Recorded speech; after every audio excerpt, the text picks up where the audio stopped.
A dying mother gave her daughter a small wooden doll and 3 whispered words of advice. Feed it, tell it your troubles, and it will help you. Not long after, that daughter, a girl named Vasilisa, was sent alone into the deep forest to the hut of Baba Yaga, the witch who grinds human bones for flour and flies through the night in a mortar, steering with a pestle, sweeping her tracks away with a broom made of silver birch. She was sent there by her own stepmother, on a night when every candle and lamp in the house had mysteriously gone dark, with one task: bring back fire, or don't come back at all. This is one of the oldest and most widely told stories in Slavic folklore, recorded across Russia, Ukraine, Belarus, and Poland for centuries before it was ever written down. It's a story about what a child has to become to survive an adult's cruelty. And it starts with the one object a dying mother trusted more than any living person to keep her daughter safe. Vasilisa's mother died when she was very young, leaving her only 2 things: a small wooden doll dressed in scraps of cloth, and instructions that seemed strange for a woman on her deathbed to give. Keep the doll with you always, feed it a little food and a little water whenever you're troubled, tell it what's wrong, and let it advise you. Vasilisa did exactly that, quietly, for years, carrying the doll in her pocket and confiding in it the way another child might confide in an imaginary friend, except the doll actually answered, softly, secretly, always with sound advice, and it never once let her down. Her father remarried a widow with 2 daughters of her own, and the household Vasilisa now lived in turned cold immediately.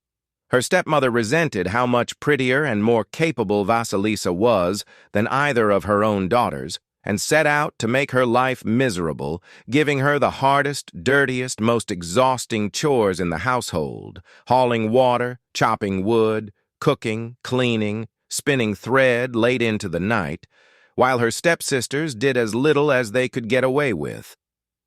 Vasilisa's father traveled often for work, leaving her alone with a stepmother who grew crueler with every passing season, certain that if she worked the girl hard enough and starved her of rest long enough, Vasilisa's beauty and quiet capability would eventually break. It never did, because every night, after the household went quiet, Vasilisa fed her small piece of bread to the wooden doll in her pocket, told it everything that had happened that day, and the doll, in return, quietly finished whatever impossible chores remained, so that by morning, everything was somehow done. Her stepmother noticed the work kept getting finished. She never noticed how. One winter evening, Vasilisa's stepmother orchestrated something specific. She gave each of the 3 girls a task by candlelight: one to knit, one to spin, and Vasilisa to weave. And then, as if by careless accident, extinguished every flame in the house except a single splinter of wood too small to see by. In the near total dark, the stepmother declared they had no fire to relight their candles, and someone would have to go get some.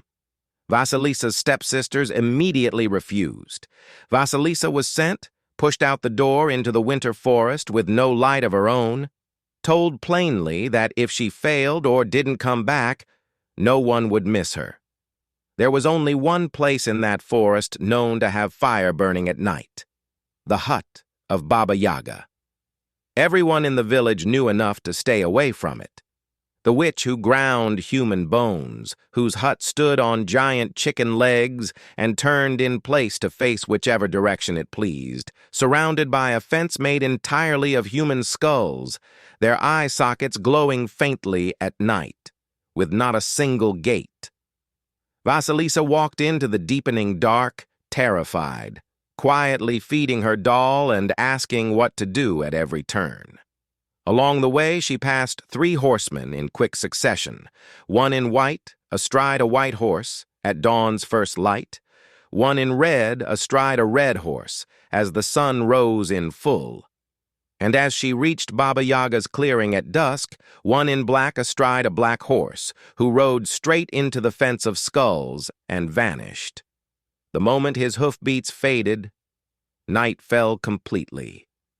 She reached the fence of glowing skulls just as full darkness arrived, and Baba Yaga's hut arrived home with her, walking on its chicken legs, turning to face the small, trembling girl standing at its gate.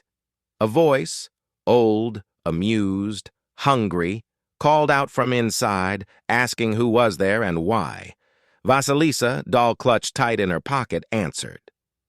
Baba Yaga let her in, sniffing the air the way the old stories always describe her doing, smelling for the scent of a person, deciding on the spot whether the visitor in front of her was there to be helped or to be eaten. Vasilisa explained she'd been sent for fire. Baba Yaga knew the family who'd sent her and told the girl plainly that nothing in her hut was free. If Vasilisa wanted fire, she would have to work for it.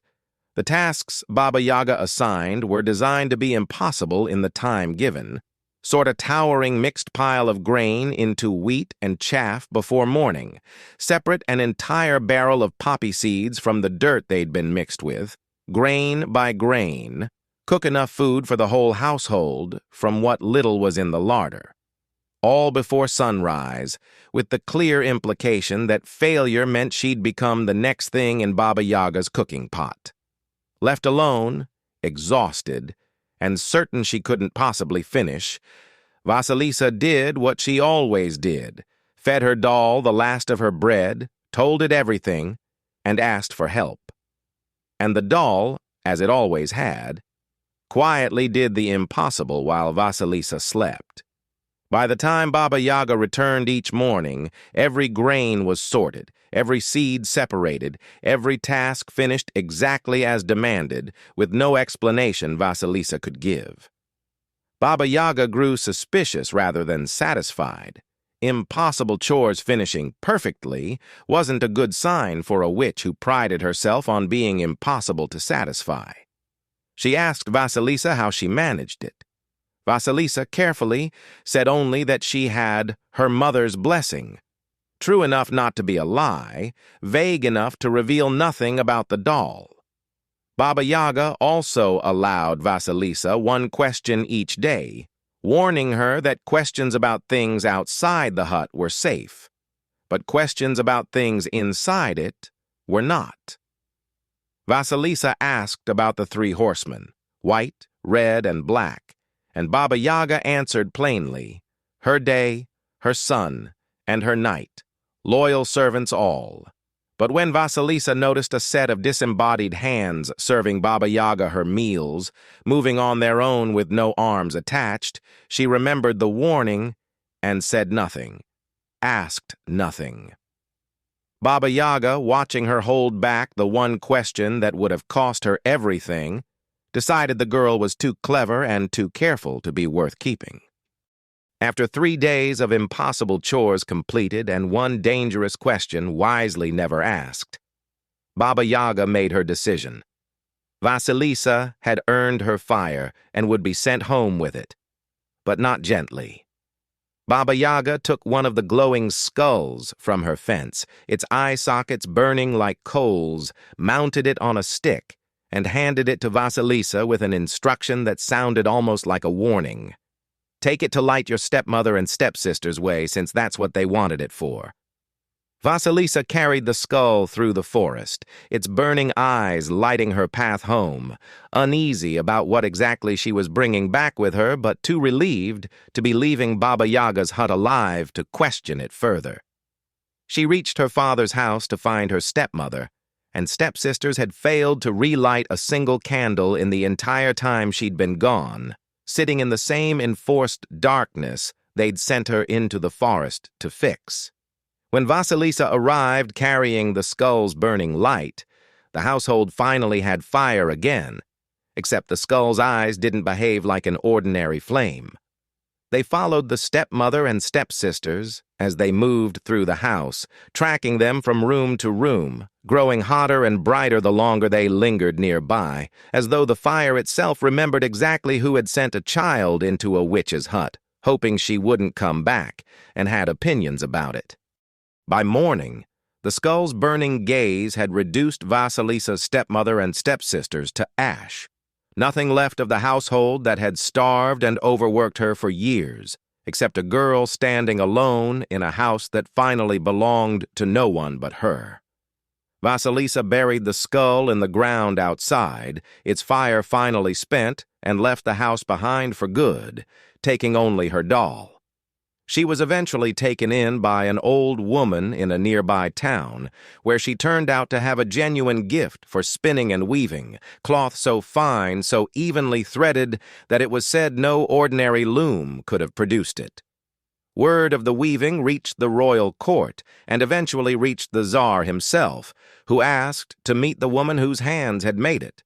He met Vasilisa instead of a weaver twice her age, was struck by her as much as by the cloth, and married her not long after. The orphaned girl who'd once been sent into a witch's hut with a death sentence disguised as an errand, ending the story as a tsarina. The doll stayed with her the rest of her life, they say, tucked away and rarely needed again, because the thing it had really been teaching her, task after impossible task, was never really about grain or poppy seeds. It was that she could survive people who wanted her gone, and that surviving them sometimes means carrying home a fire you didn't choose and letting it do what it will. Subscribe if you want more. See you in the next one.